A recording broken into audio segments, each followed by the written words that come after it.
This conference will now be recorded.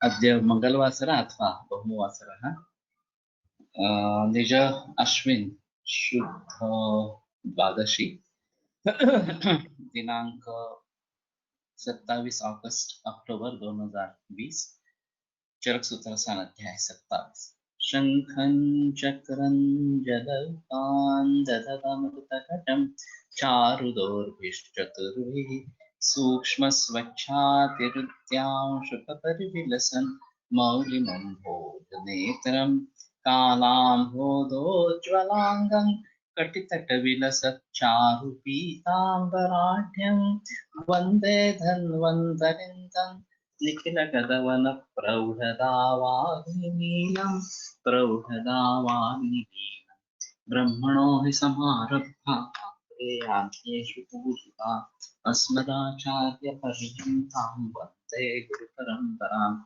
आयुर्वेदरतं वन्दे मातवाख्यं महादेवम् आयुर्वेदामृतं सर्वं शिष्येभ्यो यः प्रदत्तवान् द्रष्टाज्ञानी दृष्टकर्मा कृतकर्मा तथैव च अध्यापको विश्वश्रेष्ठो महान् संशोधकस्तथा गुणैरेतैः समुदितैः यत्कार्यं प्रतनोति सः समृद्ध्यर्थं हि कार्यस्य वयं प्रयतामहे सरस्वत्यै नमो यस्याः प्रसादात् पुण्यकर्मभिः बुद्धिदर्पणसङ्क्रान्तं जगदध्यक्षमीक्षते आत्रेयं प्रथमं वन्दे आयुर्वेदजगद्गुरुम् आयुर्वेदामृतं सर्वं गृहीत्वा हि सुरेश्वर अग्निवेशादिकेभ्यो यत् प्रयच्छत्नं सत्तमः प्रथमं तन्त्रकर्तारम् अग्निवेशं नमाम्यहम्।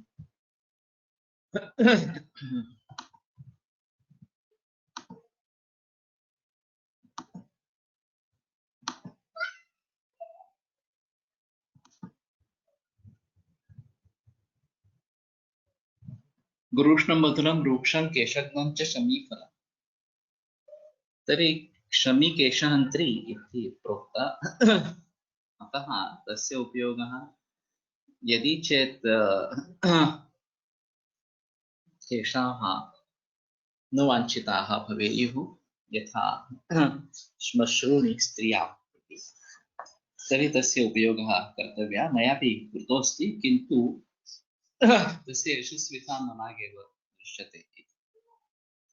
विष्टम्भयति कारञ्जं वातश्लेष्मा विरोधी च। कारञ्जफल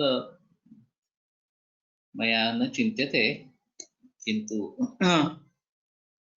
कश्चिद्भिः तस्यापि सेवनं क्रियते इति दृश्यते। आम्रातकं दन्तशेषम् अम्लं सकरमर्दकं रक्तपित्तकरं विद्यात् ऐरावतकमेव च।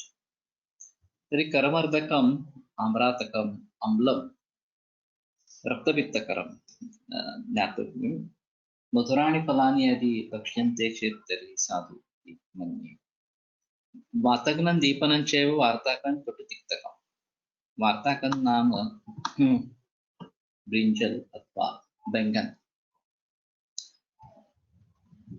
तो ये वास्तव में ग्रंथ में वातघ्न बताया गया है और प्रचलन में है कि वो वातकर है। इस प्रकार से वास्तव में ये ऐसा थोड़ा सा होगा कि एक तो हाइब्रिडाइज वैरायटी और अभी की जो खेती की प्रैक्टिस है उसके जरिए गुणों में परिवर्तन आ गया हो, या फिर ये बहुत ज्यादा मसाला डाल के सब्जी बनाई जाती है, तो वो कारण रहेगी कि तो थोड़ा वातपित्त को बढ़ा देने वाले इस प्रकार रहेगी। दीपन है कटु और तिक्त रसात्मक, तो इसका ये रस से ज्यादा प्रतीत नहीं होता, तिक्त रस थोड़ा प्रतीत होता है। वातघ्नम वातलं कफपित्तघ्नम विद्यात् प्रपटकी फलम का फल तो देखा नहीं है। पित्तश्लेष्मग्नम अम्लं च वातलम चाक्षुकी फलम। अक्षिकी फलक भी बेहड़ा जो है विविध का, वैसे खाने में ज्यादा प्रचलन नहीं है इसका,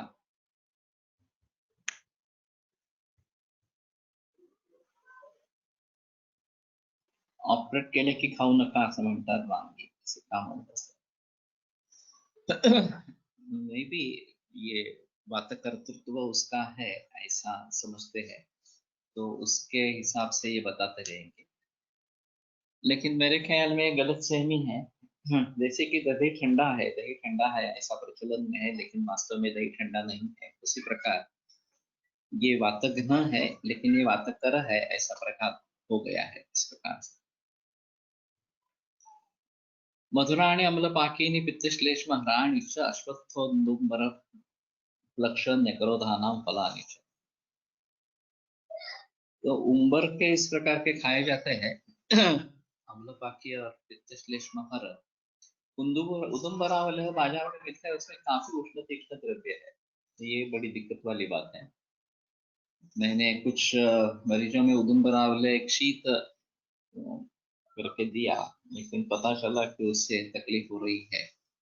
तो पढ़ देखा तो इसमें काफी उष्ण भी अन्य द्रव्य है.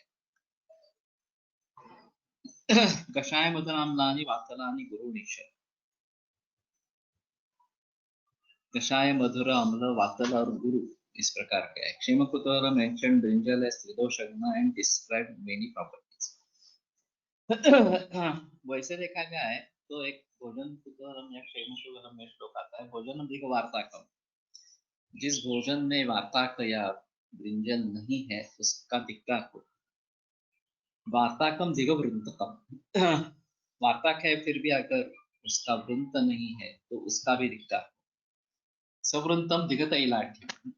यदि तैल है, वृंत है लेकिन तैल ज्यादा नहीं डाला है तेल, तो भी उसका धिक्कार हो. सतैलम दिगरामठम. और तेल डाला है फिर भी अगर नींबू नहीं डाला है तो उसका भी धिक्कार. तो इसका मतलब ये है कि वार्ता की सब्जी अगर बनानी है तो तरबूज तेल डाल के सवृंत इस प्रकार की करनी चाहिए, और नींबू भी उसमें होना जरूरी है. तो और वैसे ये 12 मास मिलती रहती है सब्जी, तो इसके हिसाब से ये अच्छा इस प्रकार का है. और फ्रेश मिलने वाली में ये एक अहम चीज इस प्रकार की है. नहीं तो अभी बहुत सारे होटल्स में शिंबी वर्ग और आलू प्याज यही ज्यादातर इस्तेमाल में लाते हैं. बाकी हरी सब्जी ताजी सब्जी ज्यादा इस्तेमाल में नहीं रहती. बल्लातकास्थ्याग्नि समम तन्मांसम मृदु शीतल.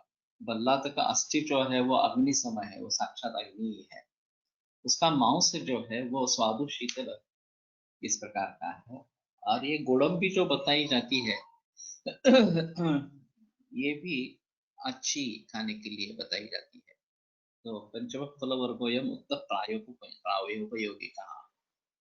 तो ये फल वर्ग बताया गया है जो प्रायोपयोगिक है. सो डिस्क्राइब मेनी प्रॉपर्टीज.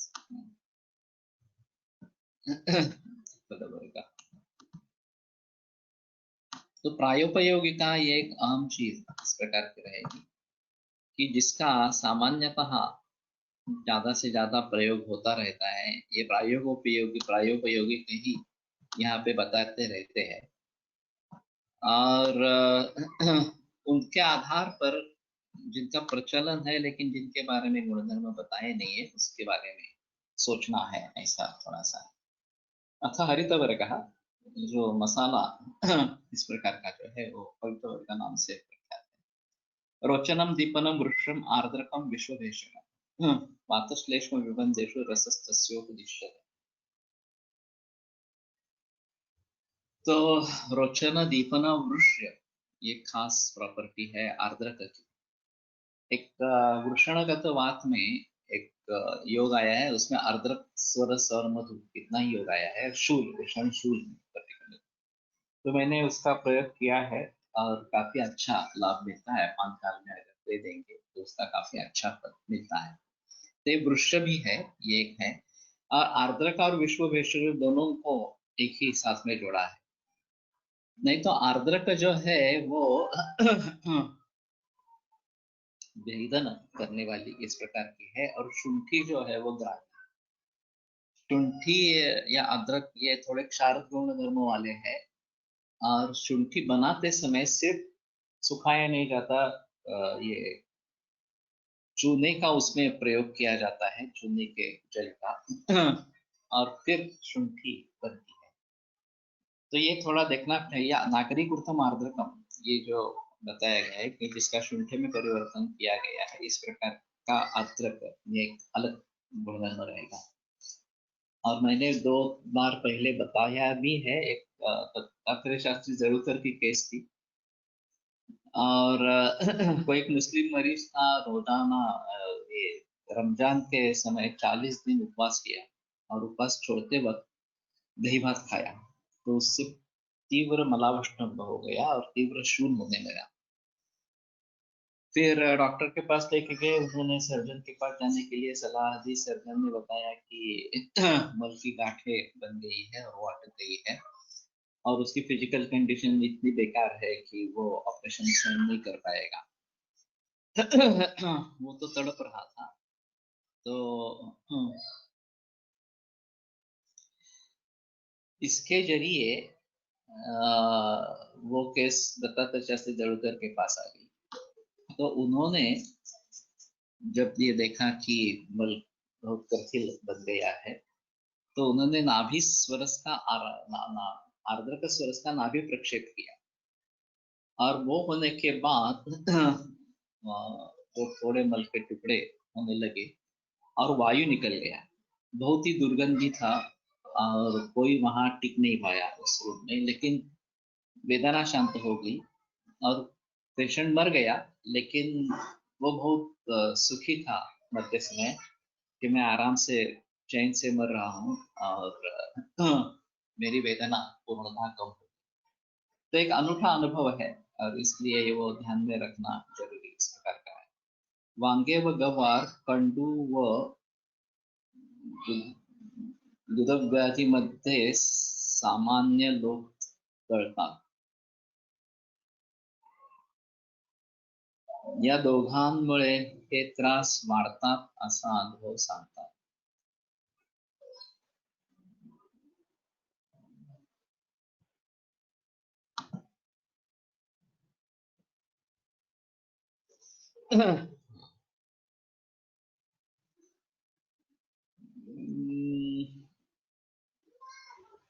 टाळतात, टाळतात, तळतात नाही। ओके। लेकिन ग्रंथों के अनुसार ऐसा कोई प्रॉब्लम नहीं बताया गया है ब्रिंजल के बारे में। मेरा थोड़ा सा सोच ऐसा है कि हाइब्रिडाइज वैरायटी अभी की जो है वो, और दूसरी चीज उसके बनाने के तरीके, ये दोनों काफी महत्वपूर्ण है। और फिर ये थोड़ा देखना पड़ेगा। वातश्लेष्म विबंधेषु रसस्तस्योपदिश्यते। वात कफ विबंध है तो तस्य उसका रस जो है आर्द्रक का वो अच्छा है।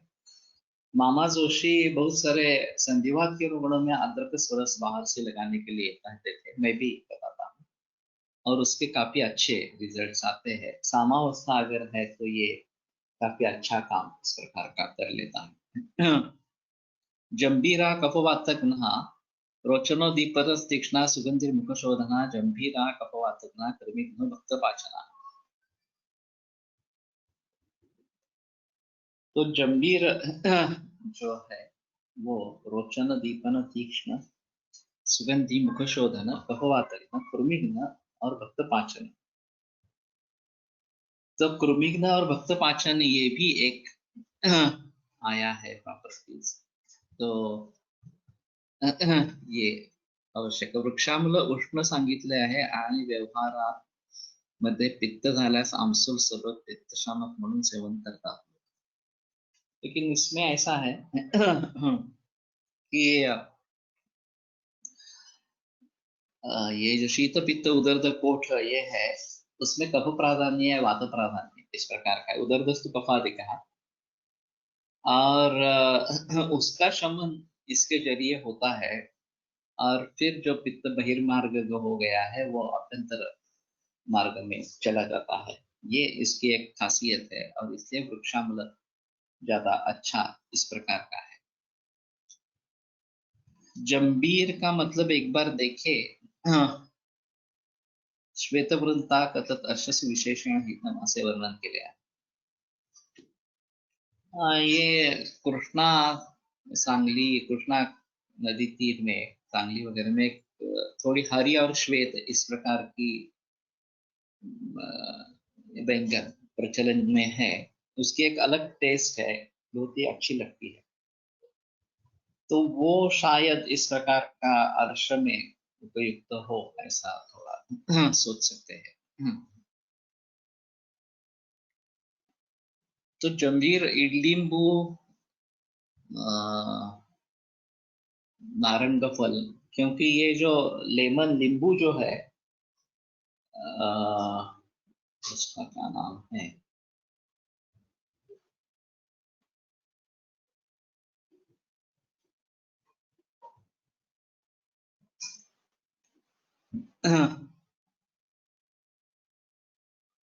नींबू का नाम से वो प्रचलन में है। और जंबीर जो है वो शायद इल्लिंबू इस प्रकार का है। कोई मालूम है किसी को तो प्रकट करे। बालं दोषहरं वृद्धं त्रिदोषं मारुतापहम् स्निग्ध सिद्धं विशिष्टं तु मूलकं कफवातः। सो मूलक के बारे में काफी गुणधर्म बताए गए हैं। ये मूली दोषहर है, बाल अगर कोड़ी इस प्रकार की टेंडर है तो वृद्धं त्रिदोषम, एक बार जून होने के बाद वो त्रिदोष करने वाला है। मारुतापहम, लेकिन बात को कम करने वाला है। स्निग्ध सिद्ध, अगर अगर हम स्निग्ध सिद्ध करते हैं, विशेषकर तो मूलकम कफवात, और वो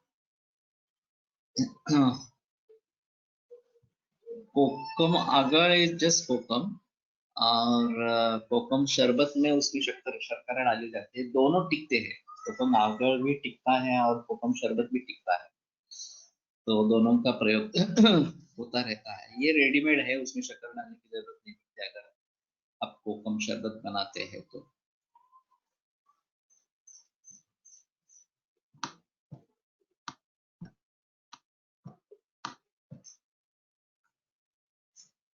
जंबीरः फलं शुद्धकल्पद्रुमं भक्ष्यते इति अमुभक्षे कीरन्।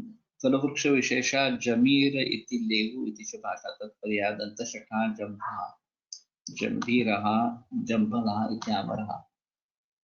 जंभीरोचनकः शोधी जाड्यारी दन्तहर्षणः गंभीरः जंभीरः जंभीरः दन्तकर्षणः।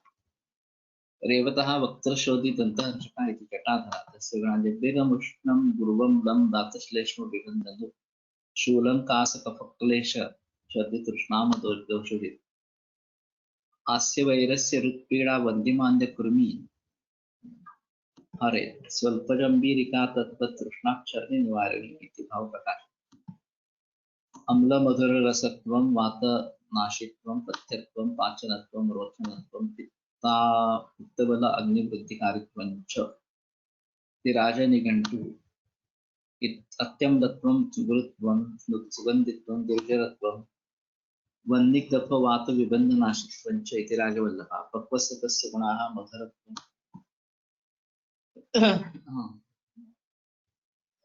क्षुद्रपत्रतुल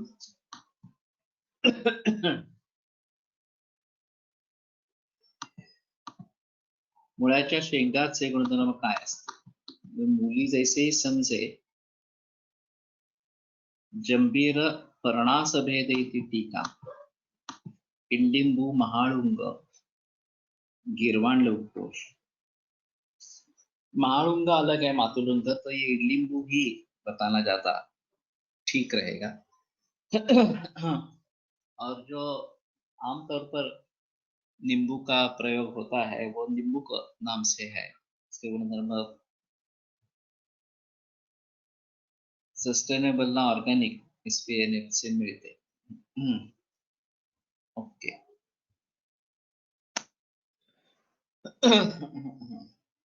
तो मूलक के बारे में काफी अच्छा वर्णन है। और शुष्क मूलक ये श्वास काश में बहुत अच्छा परिणाम दिखाता है। शुष्क मूलक यूष हिक्का काश विषमी है, श्वास पार्श्वशूल विनाशना।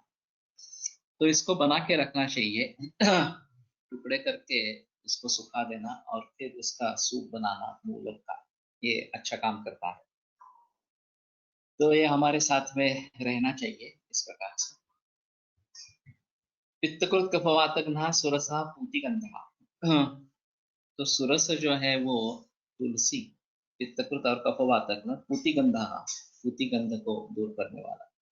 यवानि चार्जकश्चैव शीघ्रशालेय मृष्टकम हृदयानि आस्वादनीयानि पित्तम उत्क्लेशयन्ति च। तो अजमोदा या ओवा, अर्जक, अजौला कहते हैं, शीघ्र शालेय मृष्टक या उसको ये पुदीना भी कहते हैं कुछ लोग। हृदय आस्वादनीय पित्तम उत्क्लेशयन्ति, लेकिन पित्त को उत्क्लेश करते रहते हैं। गंडीरो जल पिप्पल्य स्तुंबर श्रृंगवेरिका तीक्ष्णोष्ण कटुरुक्षाणि कफवात हराणि च। जल पिप्पली ये मालूम नहीं क्या है, और श्रृंगवेरिका अदरक को ही कहते हैं, लेकिन ये शायद कुछ वैरायटी होगी। पुंस्त्वग्न कटुरुक्षोष्ण भूस्तृणो वक्त्रशोधनः। भूस्तृण, ये पुंस्त्वग्न है, ये भी एक ध्यान में लेना चाहिए। खराबा कफवातग्नि बस्ती रोग रुजापा, अर्जक म्हणजे पुदीना, ऐसा कुछ लोगों का कहना है। अजौला नाम से बताया जाता है, लेकिन अजौला क्या है भी कहा। धान्यकंचाजगन्ताः च सुमुखश्चेति रोचनाः सुगन्धानातिकटिका दोषान् उत्क्लेशयन्ति च।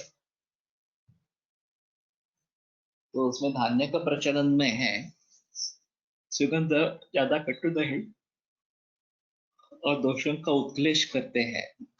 तो शायद ये धान्य का शुंठी, ये धान्य का दोषों का उत्क्लेश करता है, शुंठी उसका पाचन करता है दोष को कोष्ठ में लाकर, ऐसा शायद होता होगा। ग्राही गुंजनक तीक्ष्णो वातश्लेष्मांहितः स्वेदने अभ्यवहारे च योजयेत् तम अपित्तिना। तो गुंजन का पलांडु भेद बताया जाता है। तो ये प्याज है, गुंजन का नाम से कोई गाजर उसको कर देते हैं, लेकिन ये गाजर नहीं है।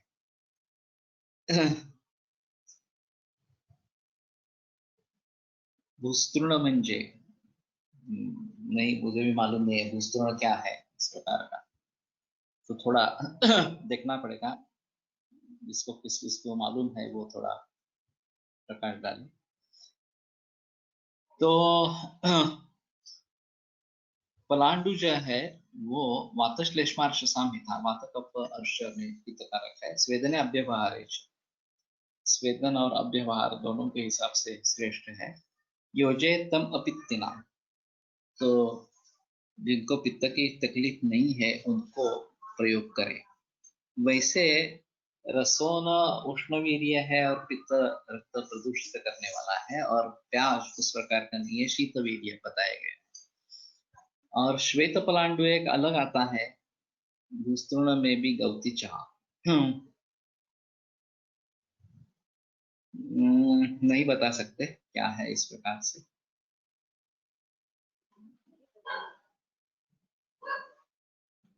कटुरुक्षोष्ण भूस्तृणो वक्त्रशोधना।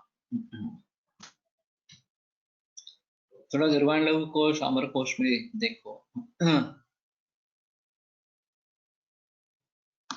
श्लेष्मलो मारुतघ्नश्च पलाण्डुर्नश्च पित्तन्। पलांडु के गुणधर्म आगे बताए हैं, ये गुंजन तो पलांडु पे बताया गया। तो कफ कारक और वातघ्न इस प्रकार का पलांडु है। पित्त को दूर नहीं करता। आहार योगी बल्यश्च गुरुर्वृषोथ रोचना, आहार योगी इस प्रकार का है।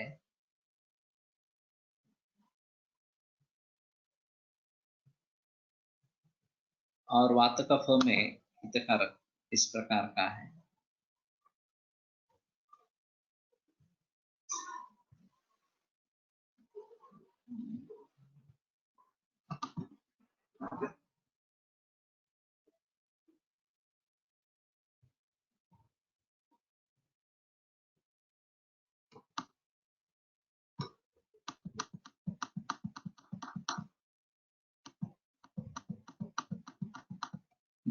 गुरु वृक्ष रोचन है।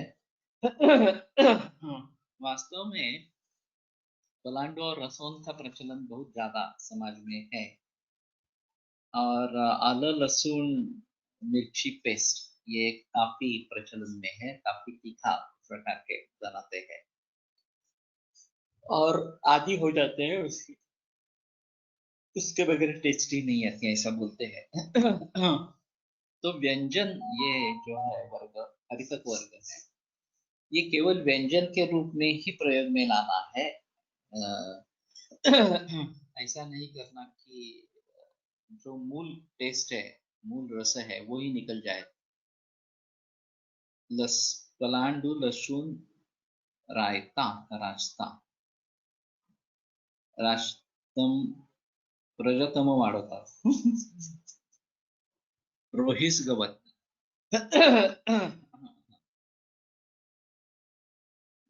खाते हैं नहीं मालूम, और रोहिस गवत मिलता भी नहीं है वास्तव में,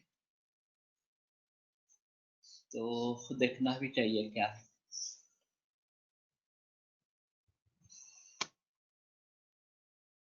कृमिकुष्ठ किलासग्नो वातग्नो गुल्मनाशना सिद्धोष्णश्च वृक्षश्च लक्षण कटुको गुरु।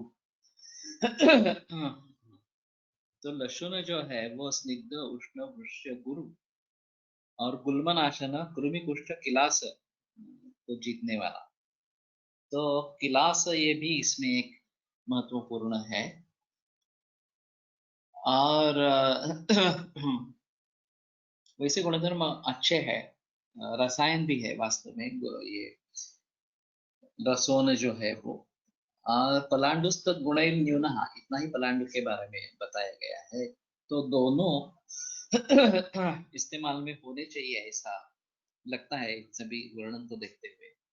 धर्मशास्त्र के अनुसार ये वृक्ष है, और कामेच्छा न बढ़े पर्टिकुलरली वर्षा ऋतु में, इसलिए इनके बारे में निर्बंध आए होंगे, ऐसा थोड़ा सा लगता है। शुष्कानि कफवातघ्नानि एतेषां फलानि च एतेषां सर्वेषां। तो अगर शुष्क फल है वो कफवातघ्न है। हरितानामयं चैष षष्ठो वर्ग समाप्त। तो हरित वर्ग ये छठा समाप्त हो गया। तो ये कुर्मी और कुष्ठ और पिलास, इन सभी के लिए रसोन अच्छा है। ये एक महत्वपूर्ण चीज रहेगी।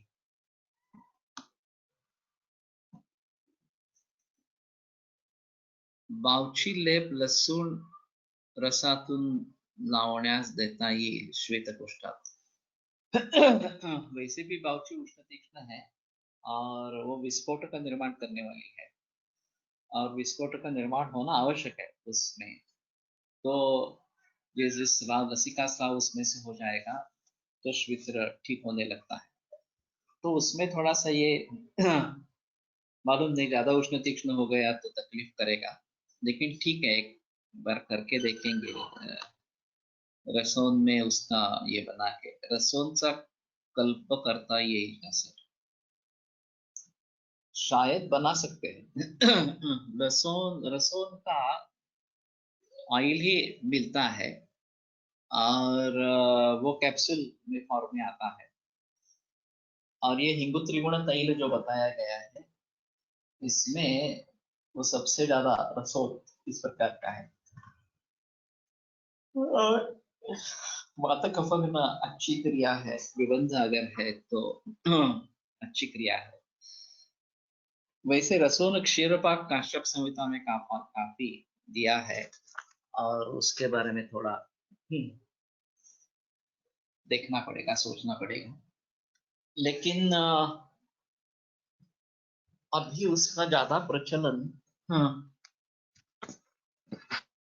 दिखाई देता है, नहीं भी देता है, दोनों तरह के। जो लहसुन खाते ही नहीं है, प्याज या लहसुन बिल्कुल खाते नहीं है, ऐसे भी लोग हैं। और लसूण रस उकळला तर गंध उडून जाईल. क्वाइट पॉसिबल है, उड़नशील द्रव्य जो होते हैं वो निकल जाते हैं इस प्रकार से करने से.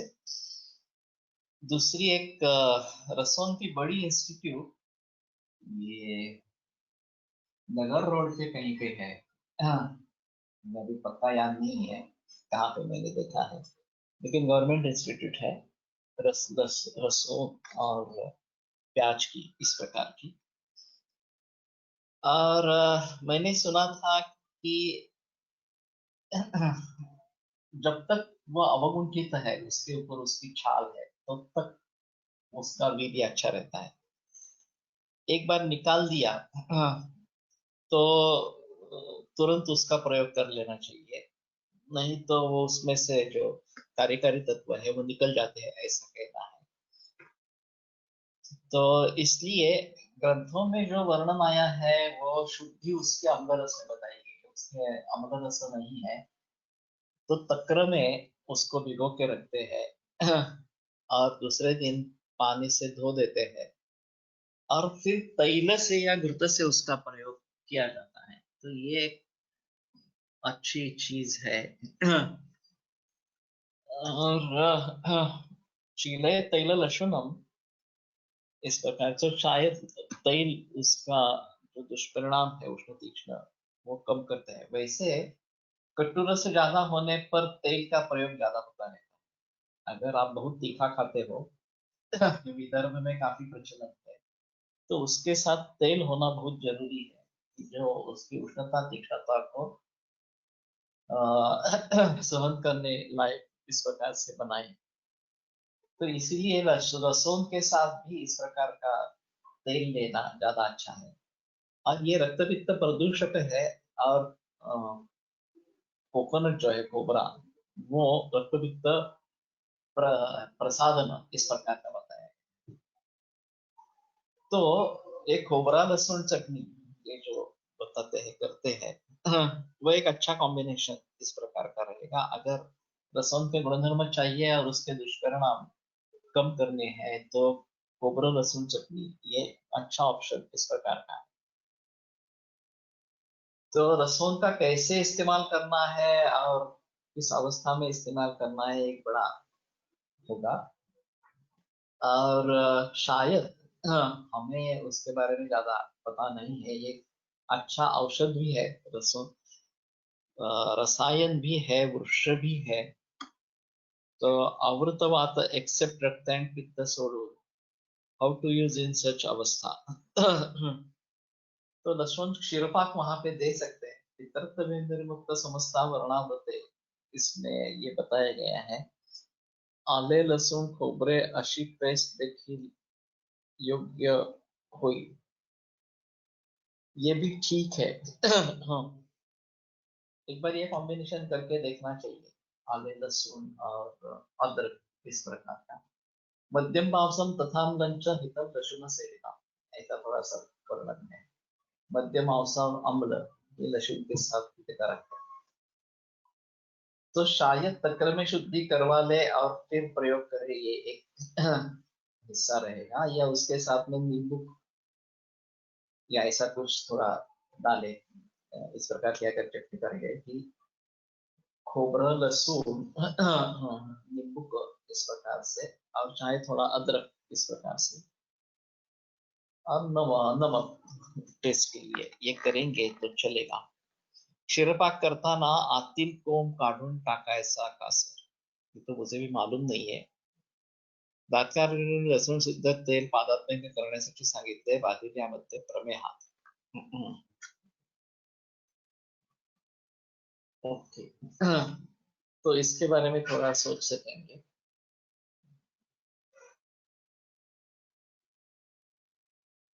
प्रमेह बाधित ये भी कॉमन समस्या है थोड़ी सी. नमनेस इस प्रकार का आ जाता है. लेकिन इसमें ऐसा है कि उसका एक उग्र गंध रहता है और वो पूरे बदन को वो गंध आने लगता है इस प्रकार के. समसेट की त्या कोंबामुळे उल्हास होतो. इन क्षीरपाक मैंने भी इस्तेमाल नहीं किया है वास्तव में, तो थोड़ा देखना पड़ेगा निकाल के और नहीं निकाल के, ये ज्यादा बेहतर है। सर वृक्षामला उष्ण असूनही उन्हाळ्यात सरबत म्हणून तेच पथ्य करा म्हणून सांगते। ये शायद उसी सीजन में आते हैं, ये एक कारण उसका रहेगा। और दूसरी चीज, शीत पित्त उदर कोट के लिए वो अच्छा है, उसमें कोई संदेह नहीं है, लेकिन एक राही है और उष्णवीर्य भी है। हम ठंडे पानी में करेंगे, पानी ज्यादा और शक्कर और नमक भी ज्यादा, ये होने के कारण शायद इस प्रकार का प्रचलन प्रचलन होगा। लेकिन मधुर अम्ल लवण ये तीन रस उसमें प्रधान रहते हैं, और अम्ल हो तो भी मधुर प्रधान ही बनाने का है, ऐसा ही तरीका है, तो शायद ये इस प्रकार से इस्तेमाल करना। तो लहसुन शिरपाक करके देखना है एक बार, कैसे लगता है, क्या होता है, और उसमें जो अंकुर है वो निकाल के करके देखेंगे तो शायद अच्छा इस प्रकार का होगा। तो ठीक है,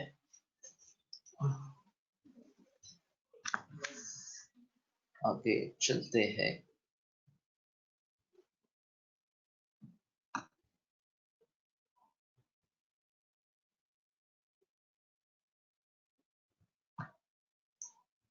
कितना प्रमाण रखेंगे सर रसों क्षीरपाक बनाते हुए?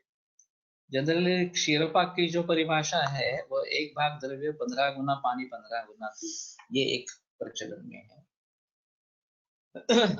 और नहीं तो 4 गुना दूध और उसके 4 गुना दूध पानी, ये भी एक प्रचलन में है। लेकिन जो हमने तरीका रखा है वो 1 कप पानी 1 कप सोना, एक कप दूध, एक सोने की अंगूठी या सोने की ये बैंगल, तो उबाल के 1 कप शेष रखना, इस प्रकार से उसी मात्रा में ले लेंगे तो शायद 1-2 ग्राम लहसुन और 1 कप दूध 1 कप पानी उबाल के 1 कप रखे, लहसुन निकाल दे और फिर खाए। आम्लरस प्रीणन कर्म म्हणून उपयोगी असावा। लेकिन यहाँ पे आम्लरस का ये, अगर उष्ण तीक्ष्णत्व ज्यादा है, क्षारीयत्व ज्यादा है रसों में, वो कम करने के लिए शायद आम्लरस के बारे में निर्देश किया होगा। और काश्यप संहिता में जो वर्णन मिलता है वो इतनी बड़ी मात्रा में रसों का सेवन बताया गया है कि ये काफी मुश्किल ही होगा कि इतनी बड़ी मात्रा में कैसे लोग रसों खाते होंगे इस प्रकार से। लेकिन उसमें काफी जिक्र है इसके बारे में कि रसों कल्पाध्याय इस प्रकार का ही बताया गया है। इति हरितवर्गः अथ मध्यवर्गः प्रकृत्या मध्यम अम्लोष्णम अम्लं चोक्तम पिपाकः। मध्य अम्ल उष्ण और पिपाक अम्ल है। सर्वम सामान्यतस्तस्य विशेषा उपदेक्षते। ये सभी मध्यों के लिए सामान्य है, विशेष जो है अभी बताते हैं। तो ऐसा लगता है कि मध्य का सेवन काफी प्राचीन काल से चलता आ रहा है, और केवल भारत में ही नहीं, विदेशों में तो बहुत ज्यादा है। लेकिन जहाँ ठंडी का मौसम है वहां पे ठीक है, ठंडी का मौसम नहीं है जहाँ पे, वहां उतना सेवन उसका करेंगे नहीं करेंगे थोड़ा है। और अभी शायद पर्यावरण में इतने बदल हो गए हैं, उष्णता इतनी बढ़ रही है, तो ये काफी मुश्किल है इस प्रकार के सेवन का समर्थन इस प्रकार करना। पुरुषाणां सक्तमूत्राणां ग्रहण्यर्षो विकाराणां सुराप्रशस्ता वातग्नि स्तन्य रक्तक्षयेषु च। लसूण टाळून तिखट मीठ लावून तळून, हल्ली हॉटेलमध्ये लसूण फ्राय म्हणून मिळतो। तो ये हम भी बनाते हैं घर में, खिचड़ी खाते समय रसों की इस प्रकार के विधि बनाई जाती है और खाते हैं, टेस्ट अच्छी लगती है, ऐसा है। और ये वातकफग्न ज्यादा अच्छा इस प्रकार का हो जाता है, तो ये ठीक है इस प्रकार से। और तैल लहसुन के ग्रंथों में ही आया है तो लेने में कोई प्रॉब्लम इस प्रकार की नहीं है। तो कृश जो सक्तमूत्र ग्रहणी अर्श विकार जिनमें है उनके लिए सुरा प्रशस्त है। वातग्नि स्तन्यक्ष रक्तक्षय शुच। स्तन्यक्षय में भी सुरा बताई गई है, वो ज्यादा प्रयोग इस प्रकार से नहीं किया जाता है। रक्तक्षय में भी बताई गई है। तो इन दोनों के हिसाब से थोड़ा देखना चाहिए कि स्तन्य को बढ़ावा देने के लिए क्या करे, ये भी एक बड़ी समस्या अभी है। वात्सल्य नाम की एक गोली आती है, शायद हिमालय टेट की है, और उसका काफी प्रचलन है, उसके रिजल्ट्स काफी अच्छे हैं ऐसा मैंने सुना है। तो इसी तरीके से थोड़ा इन सभी के बारे में देखना पड़ेगा। और ये पद्मकादि गण जो है, पद्म तो कहते श्रृंगे होता है सत्या, तो श्रृंगी अमृता ये भी इसमें है। सन्यक राजन जीवन वित्तम जीवन जीवन।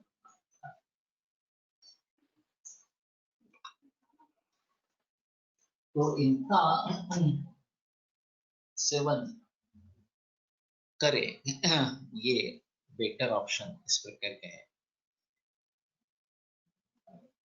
नहीं, नीरा इज डिफरेंट। नीरा जो है वो अगर उसमें फर्मेंटेशन हो जाता है तो वो मध्य बन जाएगी, नहीं तो ये उस वृक्ष का रस इस प्रकार का ही है।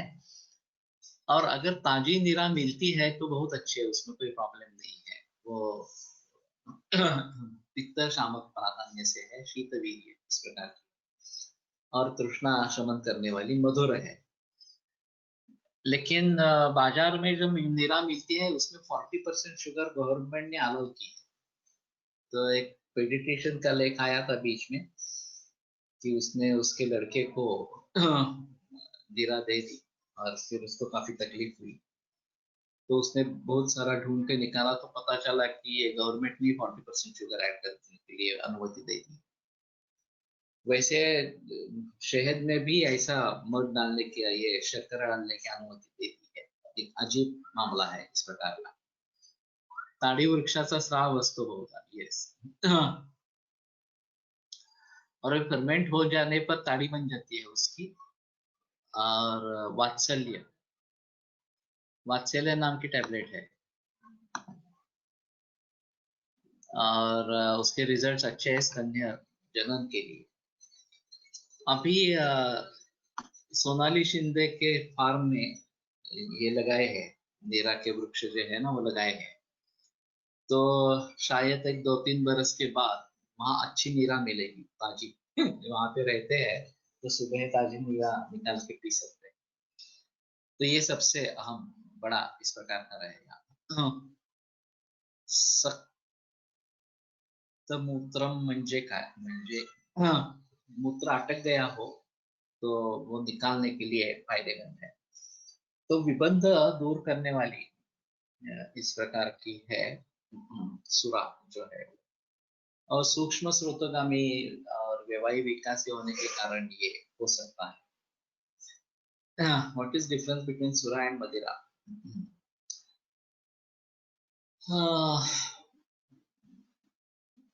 थोड़ा देखना पड़ेगा, मुझे भी पता नहीं है इस प्रकार के।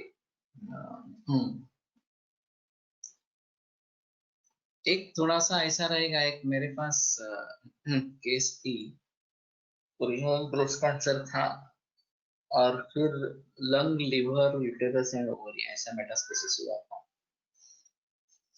और फुफ्फुस में पानी भर गया था, तो श्वास कुच्छता बहुत थी। और मैं वास्तव में बाहर गांव कहीं जा रहा था, और अब उसके पहले दिन वो केस आई। तो मैंने कहा कि ठीक है, मैं दवा देके जाता हूँ, और तुम दूध पे रहो, बाकी कुछ मत खाओ इस प्रकार से।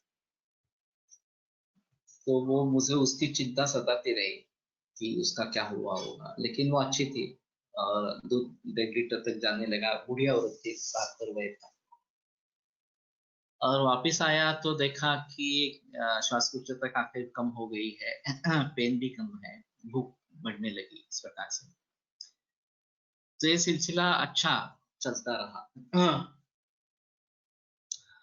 उनके जो देवर थे ये विडो थी, और उनके देवर और उनका परिवार था पूरा, उनकी फैमिली थी। तो इन्होंने उन्होंने उनको संभाला था।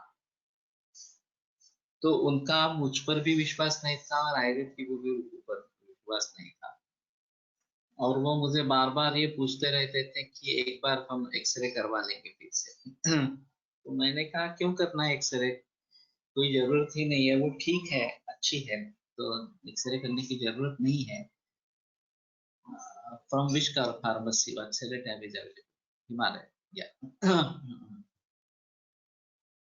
तो ये करने की जरूरत नहीं है, ऐसा मैं बताता रहा। और मैं कहता रहा कि ये एक्सरे से, रेडिएशन से ये फिर बढ़ता है कैंसर, इसलिए मैं नहीं चाहता।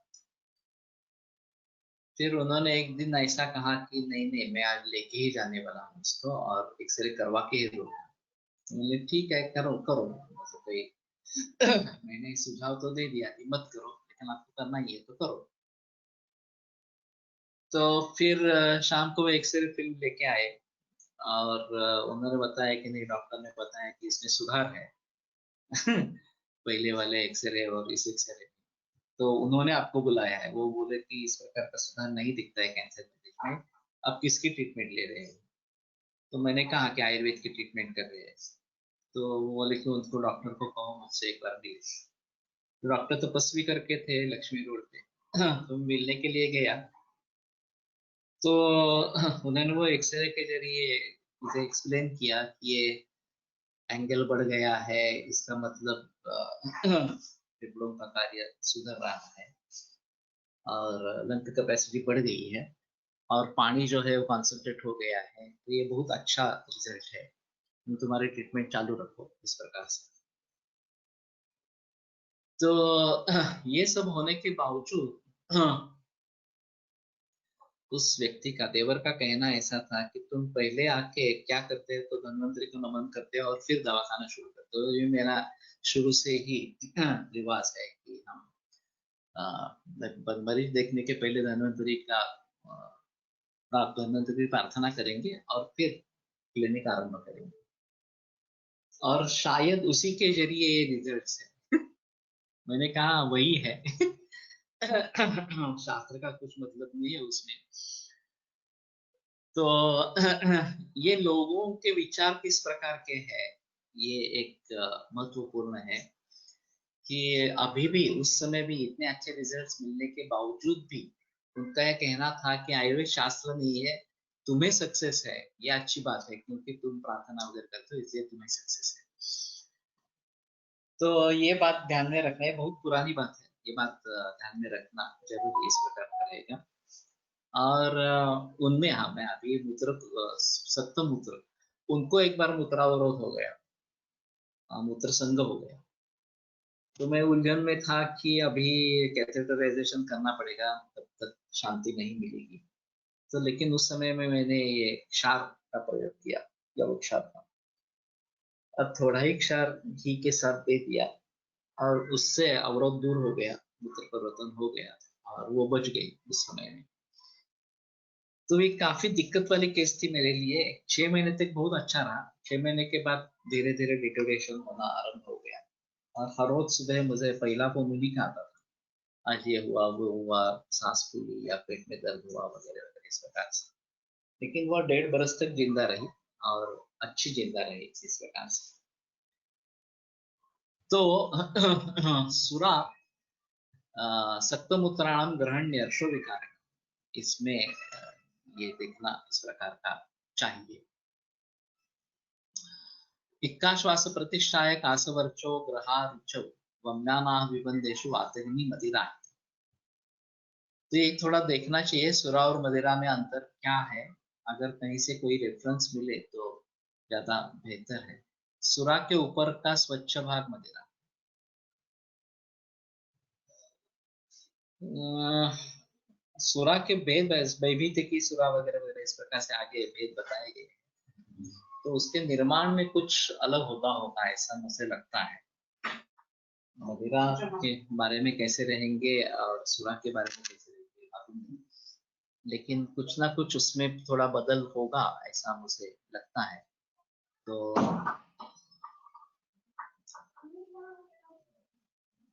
उसका थोड़ा देखना पड़ेगा। सुराकृषाणां पुष्ट्यर्थं स्थूलानां तु मधुदकम्, इस प्रकार का भी निर्देश है। ये प्रसन्ना बताया जाता है, वरुण स्वच्छभा, ये प्रसन्ना बताया जाता है। और अभी हमने जो मस्तासो बनाया वो बहुत ही बढ़िया हुआ है। 15 लीटर मस्तू मिली थी हमें, पुणे में ही बनाया, और मैंने रुग्णों में अनुभव लेना आरंभ कर दिया अभी उसका। तो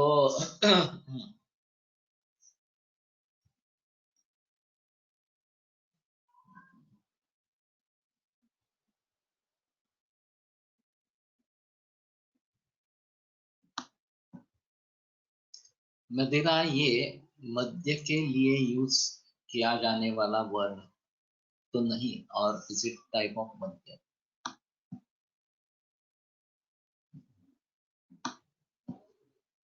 This is what I found on Google. Red wines such as Sura and Shiraz are based on ancient Indo-Aryan drink called as Sura. Mead in Norse beverage made from honey was called as Madhu or Madira. लेकिन मध्वा से वो अलग आया है। और सर्वमध्य गुणाधिका यथा द्रव्य गुणोरिष्ट सर्वमध्य गुणाधिका, तो इसमें मध्य का निर्माण होता रहता है।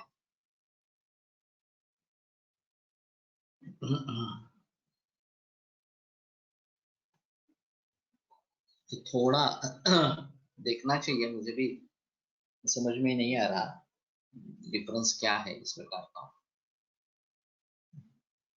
लेकिन अगर कोशिश करते रहेंगे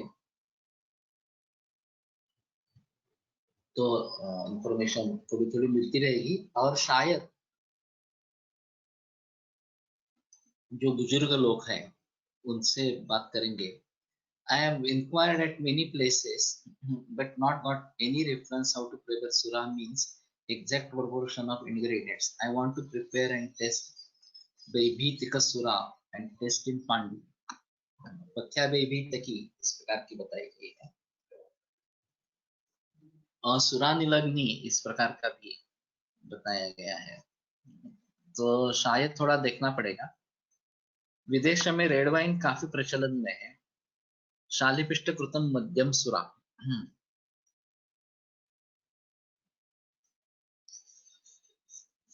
तो शालिपिष्ट कृत मध्य, उसको सुरा कहते हैं। ये एक अच्छा रेफरेंस है। रेफरेंस कहाँ से लिया या? आयुर्वेदीय शब्दकोश में भी शायद इसके बारे में थोड़ा रहेगा।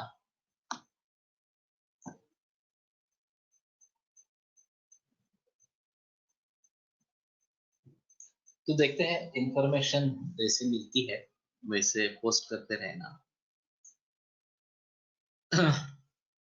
इक्काश्वास प्रतिशाय कास वर्चो ग्रहा रुचौ वम्यानाह विबंधेषु वातघ्नि मदिरा। तो ये वातघ्नि है और मदिरा इस प्रकार की बताई गई है।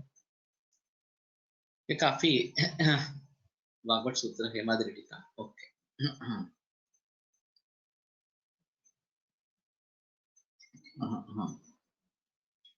शूल प्रवाहिका टोप कफवातार शसामहिता जगलो ग्राही रूक्षोष्णा शोफग्नो भक्तपाचना।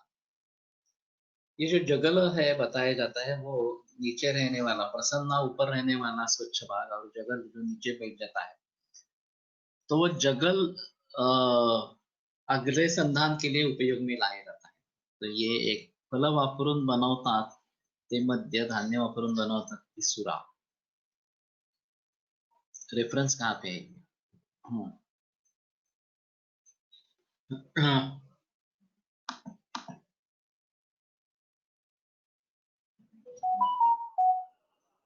सुरा अनुधृत मंडा मदिता तो सुरा मंडा जगला फक्त किण्वकृता सुरा, दत्त किण्वकृता सुरा अरिष्ट औषधक मात्र मध्वादि संपादितो वक्ष्यमाणो दंत्य भयारिष्टः पृष्ठादि।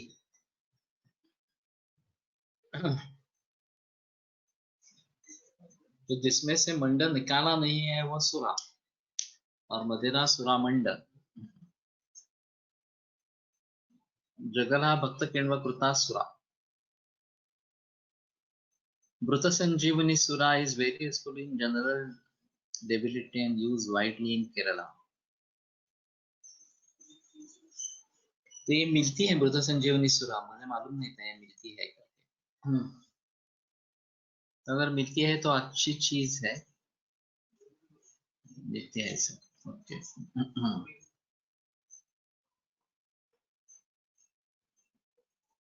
तो बेटर ऑप्शन जनरल डेबिलिटी। अभी कोविड-19 में बहुत सारे लोगों की एक ही शिकायत है, इतनी ज्यादा थकान है कि उठना बैठना भी मुश्किल हो जाता है। तो अगर पित्त का संबंध नहीं है तो ये दे सकते हैं शायद अमृत संजीवनी सुरा। वाजीकरण रोगाधिकारातील आहे, दिस अवेलेबल विथ नागार्जुन। वाजीकरण,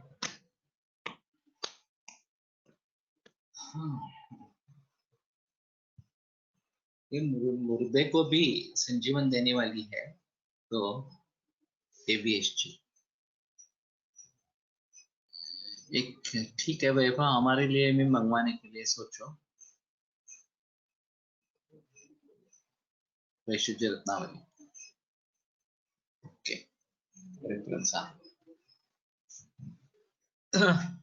तो ठीक है, मृत संजीवनी सुरा के बारे में थोड़ा सोचेंगे। भट्ट सर के यहाँ एक थोड़ा अलग प्रचलन था, आसवारिष्ट इकट्ठा करके देते थे, अर्क भी डालते थे उसमें। ये पुराने जमाने की जैसी डिस्पेंसिंग प्रैक्टिस होती थी, डॉक्टर्स की मिक्सचर्स देते थे, उसी प्रकार उनकी प्रैक्टिस थी। और दशमूलारिष्ट कुमारी वगैरह ऐसा करके इकट्ठा करके देते थे, उसमें फिर अजवाइन का अर्क भी डालते थे इस प्रकार। मिश्रेया का अर्क भी बहुत सारे लोगों में देते थे इस प्रकार से।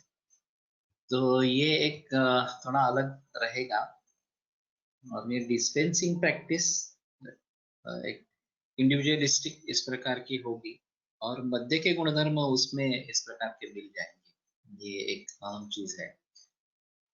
तो शायद इसके बारे में थोड़ा सोचना बेहतर इस प्रकार का है। तो ठीक है। शोषार्षो ग्रहणी दोष पांडुरोगा रुचित ज्वरान अंतरिष्ट कफकृतान रोगान रोचन दीपना। तो अरिष्ट जो है भक्त पाचना जगल, तो मुझे नहीं लगता कि ये सिर्फ नीचे रहने वाला पार्ट है, या असवरिष्ट के रूप में ही थोड़ा सा है ऐसा लगता है, थोड़ा उसके बारे में भी देखना पड़ेगा। और अरिष्ट जो है शोफ अर्श ग्रहणी दोष शोष पांडु रोग अरुचि ज्वर कफकृतान रोचान रोगान रोचन दीपना, रोचन और दीपन है। मुखप्रियः सुखमदः सुगंधिर्बस्तिरोगन जरणीयः परिणतो रुद्यो वर्णेश शार्करा। तो शर्करा से निर्माण हुआ अरिष्ट इस प्रकार।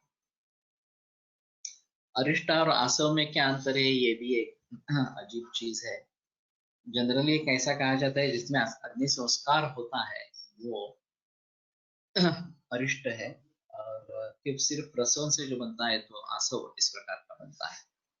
धान्यामलक, लेकिन ये सभी जगह ऐसा ही है ऐसा नहीं। धान्यामलक कल्प प्रिपरेशन शिवाय इतर कुठे वापरू शकतो।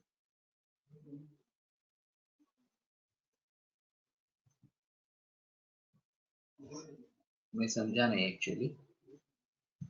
वैसे असवरिष्ट काफी प्रचलन में हो सकते हैं, और व्यवहारिक विकासीय गुणधर्म उसमें है, ये आम चीज है, तो ये शायद उसके हिसाब से असवरिष्ट का प्रचलन ज्यादा अच्छा है। ठीक है, यहीं पे रुकते हैं, कल फिर से आगे जाएंगे।